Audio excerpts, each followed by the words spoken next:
À ma collègue Myriam à Borges. Est-ce que, Myriam, il y a des choses que tu souhaiterais nous remonter?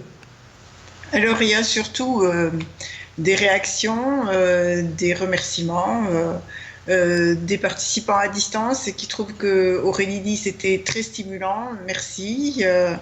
Merci à tous et à toutes pour cette conférence passionnante, dit Catherine. Il y a Colibri à vos cœurs, bravo à ceux qui respectent l'humanité. Cette journée a été vraiment très instructive et même si ce n'est pas du tout mon domaine, je vous remercie beaucoup. Une rédactrice de cours pour CEN, CEN.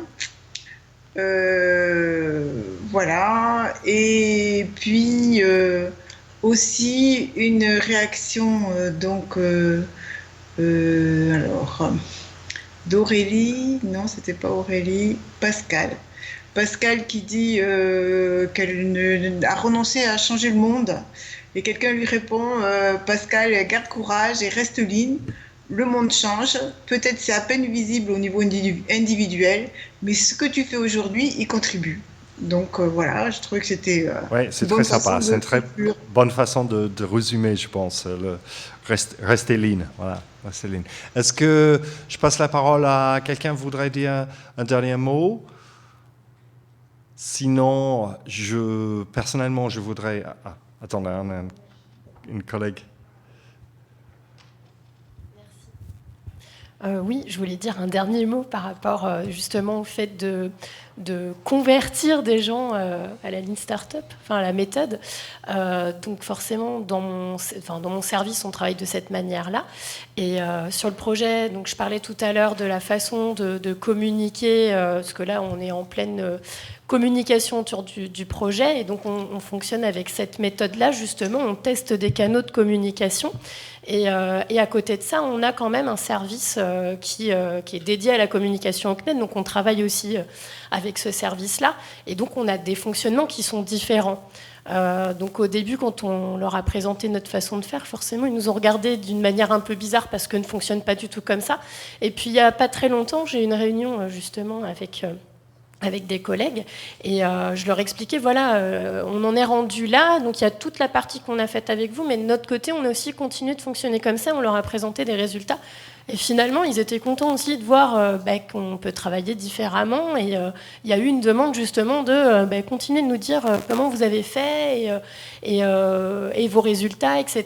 Et on sent finalement petit à petit l'intérêt de l'autre service. Alors, peut-être qu'ils ne vont pas partir sur de la méthode Lean, mais en tout cas, il y aura eu un intérêt et un échange autour de nos pratiques.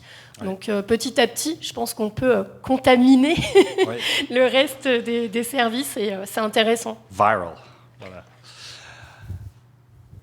Alors moi, je sais pas, Jean, tu voudrais peut-être dire un dernier mot? Je te laisse la parole. C'est mon patron après tout. Voilà.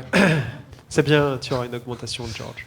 I'm Non, lean. moi, ce que j'ai envie de dire, c'est que ce qui nous a surpris dans l'organisation de cet événement, c'était le nombre de personnes qui ont participé. On s'attendait, en fait, lorsqu'on a fait nos premières estimations avec le SPN, on se disait, on aura peut-être 10 personnes, 15 personnes dans la salle, allez, une dizaine à distance. On a vu beaucoup de personnes de l'extérieur. On a vu 4 personnes qui sont arrivées, dont l'arrivée nous a beaucoup surpris, qui nous fait beaucoup plaisir. C'est nos collègues de Grenoble et nos collègues de Rennes, qui sont sortis de leur quotidien, qui sont vraiment dans nos sites opérationnels, qui fabriquent nos formations, qui exploitent nos formations, qui conçoivent nos nouvelles formations, et qui sont sortis de leur quotidien pour venir chercher quelque chose ici. Alors, on ne les a pas beaucoup entendus parler, donc moi, ce que j'avais à dire, c'est merci d'être venus.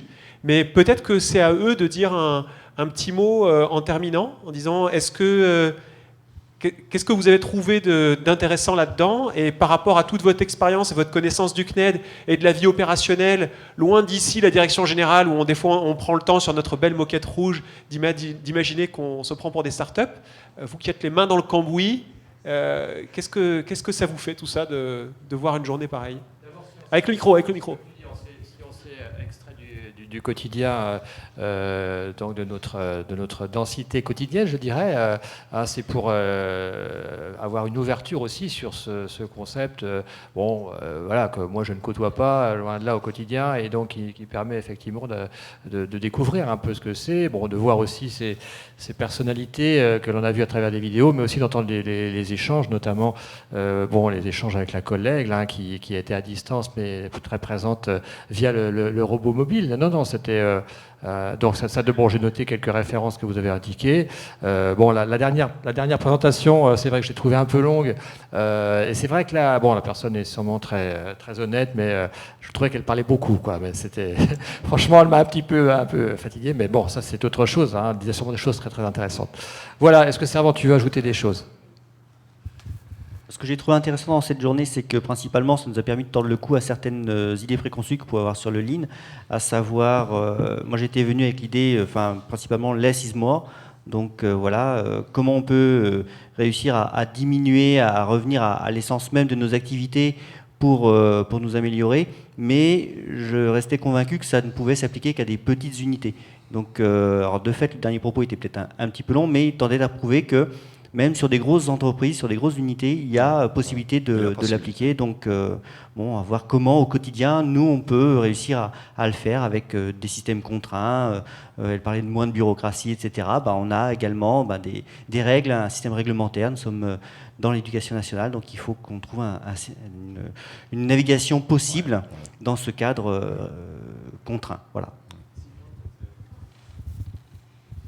Alors, moi, je suis venu, c'est vrai qu'à Grenoble, on avait utilisé la méthode Lean avec le concours de la DI en 2012 ou 2013, je ne sais plus, sur une petite formation, petite dans le sens, une formation qui avait peu de contenu. On voulait tester un concept différent. C'était des ateliers, en fait. Donc, on a utilisé la méthode Lean pour la mettre en place. Alors, on a essayé, la DI nous a accompagnés.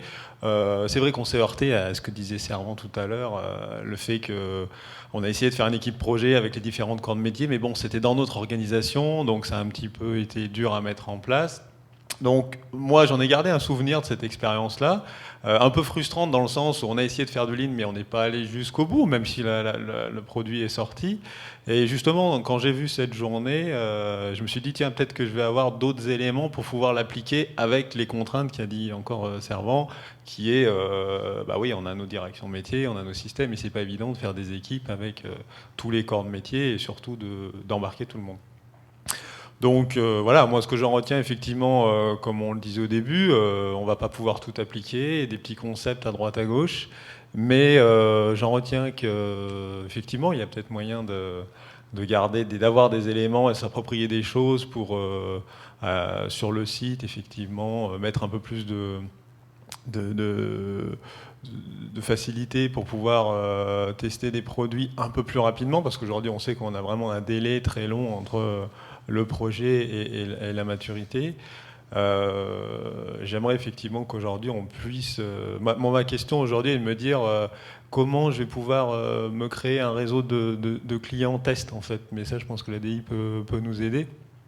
Est-ce que je demande à des inscrits d'une formation s'ils veulent s'ils veulent participer à une expérimentation? Donc ça, je ne sais pas, j'oserais pas. Alors bon, je pense que la DI peut nous aider.